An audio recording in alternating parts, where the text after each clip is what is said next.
Hi guys, so for today's video nga po pala ay samahan ninyo ako na magluto ng San Fernando.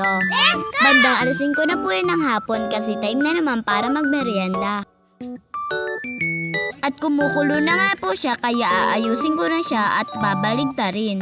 At kabibili nga lang po ng gasol kasi noong nakaraan po kami ay naubusan kaya kahapon po sa Tapug kami nagluto. At nung tinignan ko nga po ay matigas pa po siya kaya binalik ko na muna po. Okay!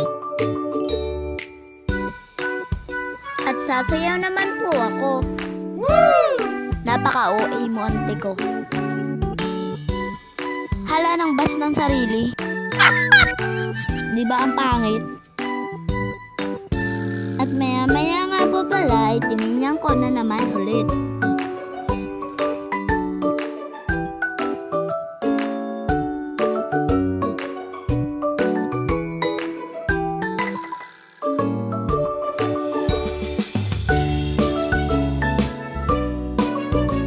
Nung pagkatingin ko nga po pala ay okay na siya. Kaya naman, kumuha na ako ng 2 lalagyan kasi nga po yung isang lalagyan ay titirahan natin.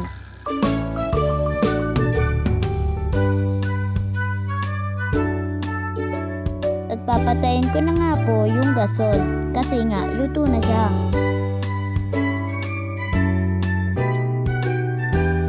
At ang unang lalagyan po natin, yung po ay tatago natin. Kaya dun lang po. Bye-bye! Thank you for watching. Like, follow, subscribe, and share.